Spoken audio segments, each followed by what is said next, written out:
Happy Learning Day, dear students! Welcome to DepEd TV. I'm your teacher, Franny, Teacher Rami. Get ready and enjoy learning and studying English right at the comfort of your home. Come with me as we discover and conquer the world of Grade 8 English. So come on, get your pen, paper, and self-learning module and let's start to learn and to love English.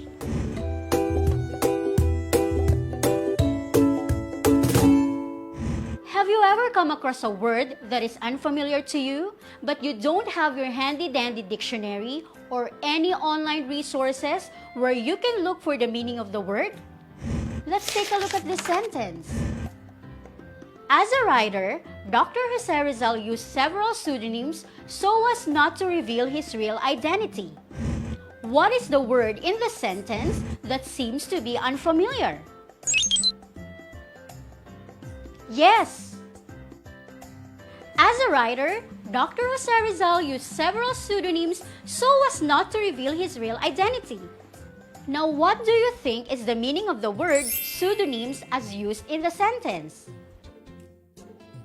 Let's see. Among these three choices, nickname, pen name, and screen name, which do you think has the closest meaning to the word pseudonym?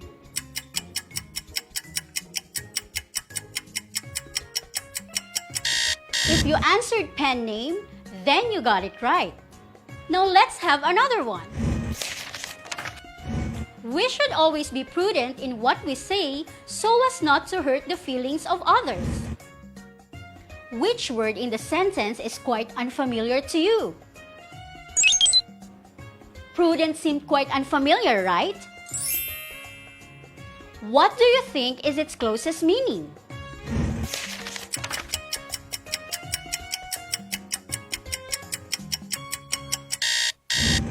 The correct answer is careful. How did you know the answers? What words helped you identify the meanings of those unfamiliar words? The words not to reveal helped you identify the meaning of pseudonyms in sentence number 1, while the words not to hurt helped you identify the meaning of prudent in sentence number 2. They served as clues or hints in order to understand the meaning of unfamiliar words in the sentences. Oftentimes, we encounter words that we actually never heard of. But you don't have to worry because you can still be able to decipher or know the meaning of that word with the help of context clues.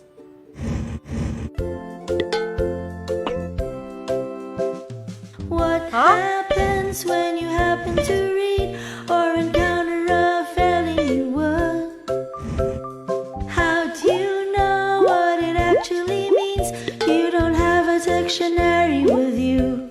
Will you just let it pass without even trying to know what it is?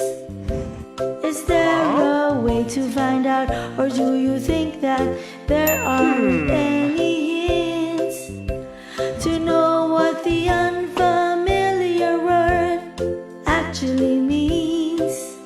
Alas, there is a way.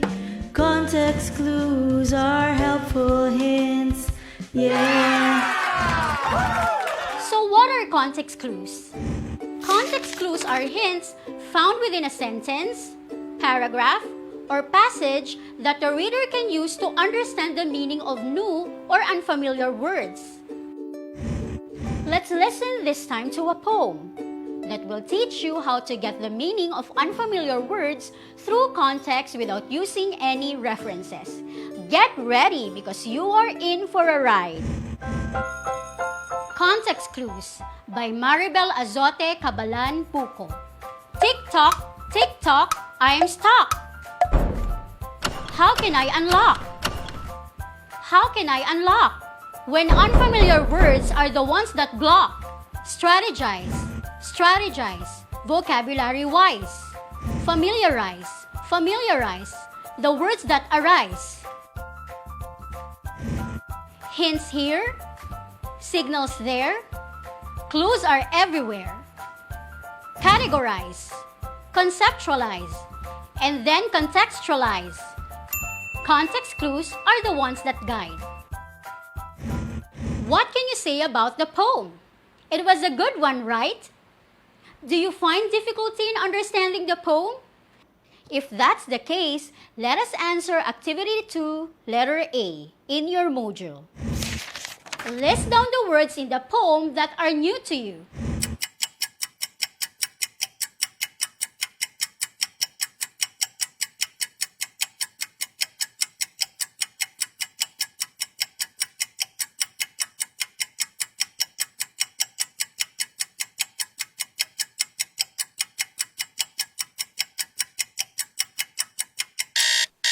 For sure, some of you may have listed down a different set of words compared to others, and that is fine, because one's enrichment in vocabulary varies from another. But nonetheless, I'm confident that you have managed to try to understand the meaning of these words because you already know about context clues, and that is our goal for this short activity. This time, let us try to put into practice choosing the meaning of unfamiliar words through context clues. So get your pen, paper, and self-learning module and let us answer assessment activity on page 16 and 17. Identify the meaning of the underlined words. Write the letter of your answer on your paper. Number 1. All medical practitioners, including the Army and police forces, are our frontliners in this pandemic. They are the ones leading in the fight against the COVID-19 disease. The underlined word is frontliners, and here are your choices. Letter A, followers. Letter B, leaders. Letter C, observers. And letter D, participants. Number 2, COVID-19, like Spanish influenza, is an ailment that strictly requires home quarantine and physical distancing. The underlined word is COVID-19. And here are your choices. Letter A, curse. Letter B, disaster. Letter C, disease. And letter D, plague.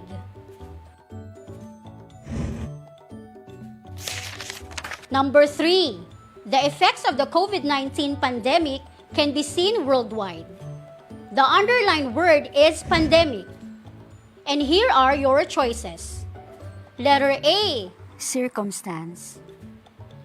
Letter B, epidemic.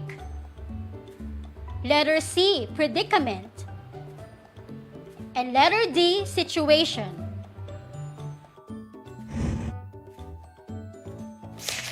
Number 4. According to the President, face-to-face conduct of classes is not allowed until a vaccine is available. The underlined word is vaccine. And here are your choices.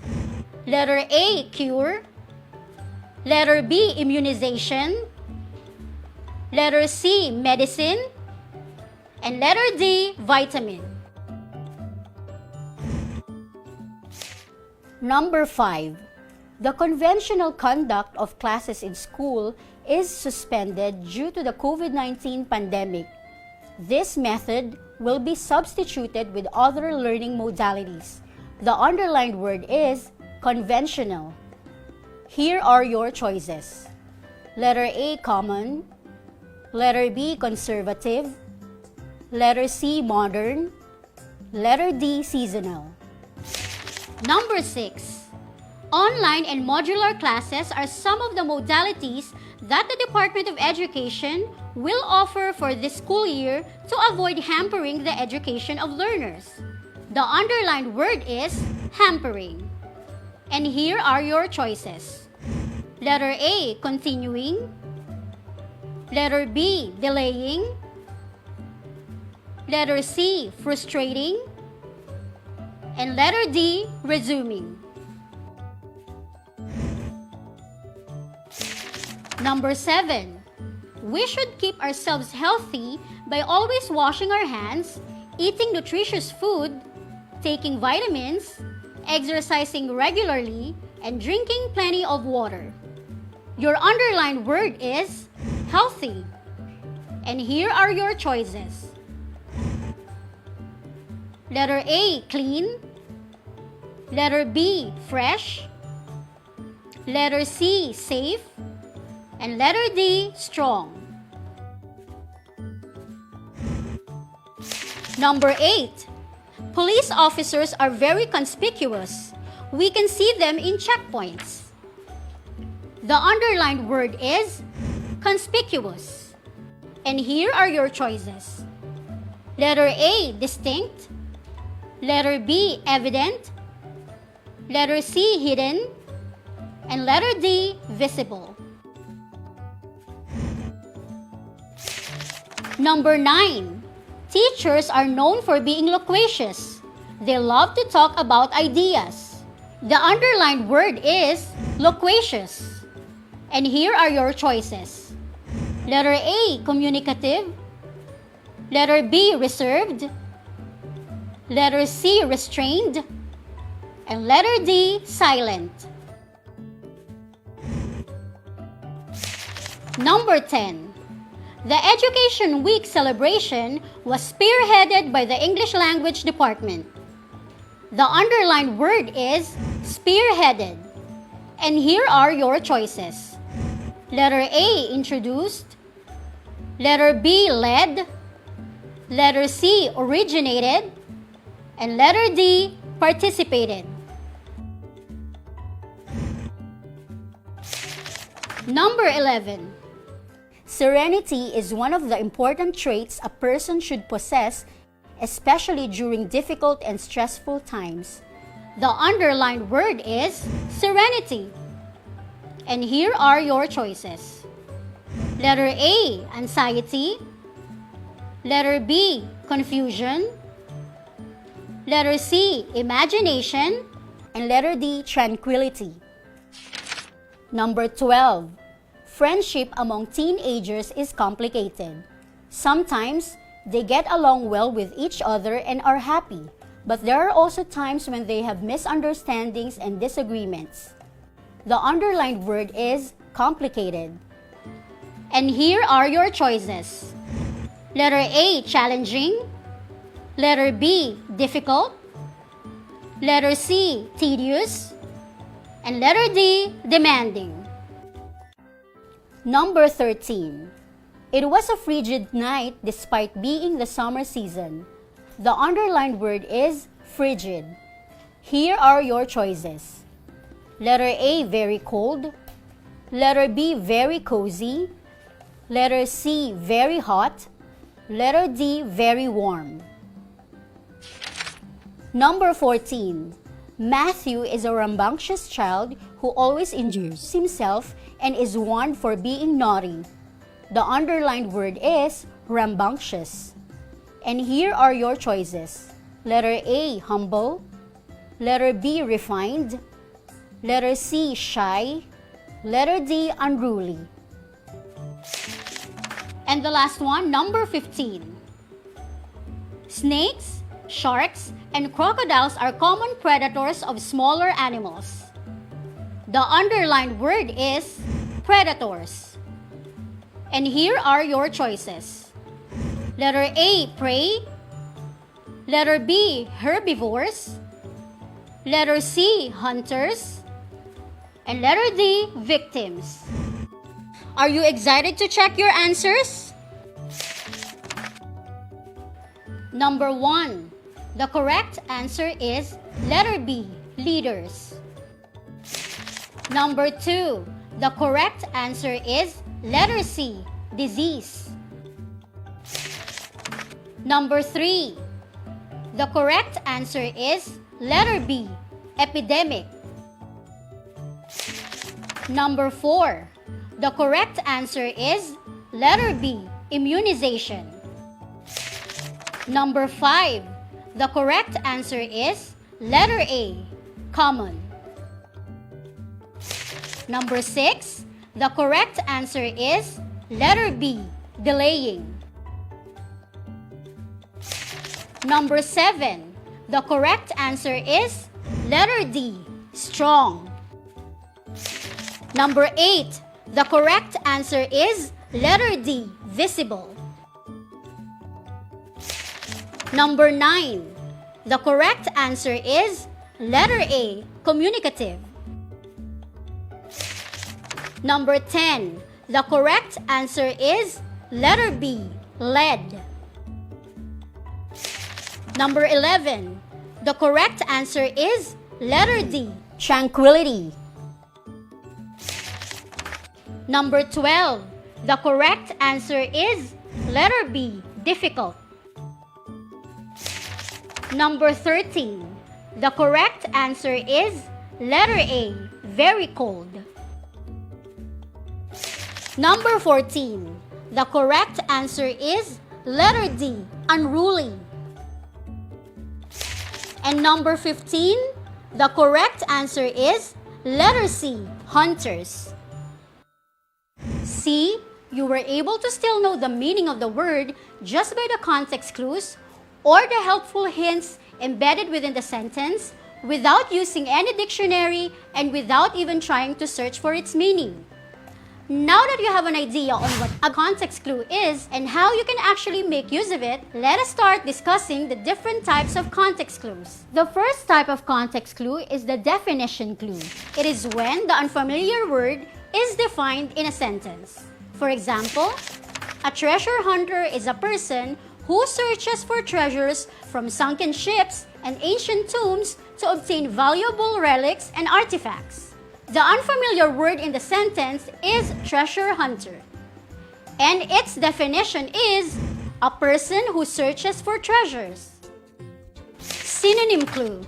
This occurs when a similar word is placed in the same sentence to know the meaning of the unfamiliar word. For example, it is common for Filipinos to feel compassion or pity for the suffering of their fellow men. The unfamiliar word in the sentence is compassion, and its synonym is pity.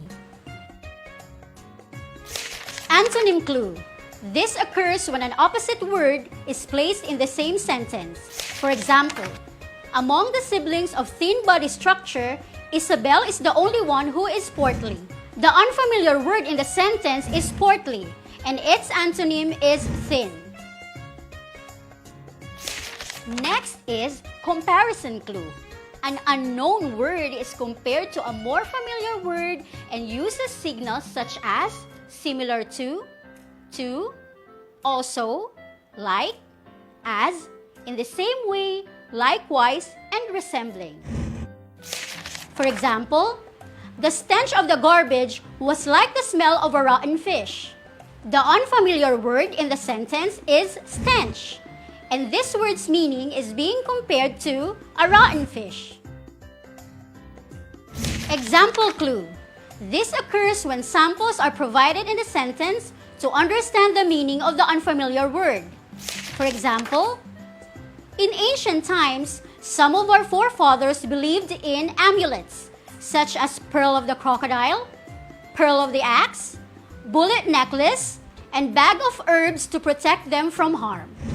The unfamiliar word in the sentence is amulet, and the examples given are pearl of the crocodile, pearl of the axe, bullet necklace, and bag of herbs. Explanation clue. A description is given to understand the meaning of the unfamiliar word. For example, Matthew had few infractions of the house rules that he should not have done as a responsible son. The unfamiliar word in the sentence is infractions, and the description is the house rules that he should not have done as a responsible son. Cause-effect clue. This is when the meaning of the difficult word depends on the cause-effect relationship of other words as expressed in the sentence. For example, since only a few follow the wearing of face masks, it was made mandatory by the government. The unfamiliar word in the sentence is mandatory, and it is part of the effect, in which the cause is only a few follow the wearing of face masks. Next is list or series clue. To understand the meaning of the unknown word, it is included in a series of words given in a sentence. For example, after the program, the rubbish left were souvenir programs, flyers, leaflets, plastic bottles, and food wrappings. The unfamiliar word is rubbish, and the list or series of clues are souvenir programs, flyers, leaflets, plastic bottles, food wrappings. And finally, we have the inference clue. To understand the meaning of the unknown word, one has to make a guess based on the description given in the sentence.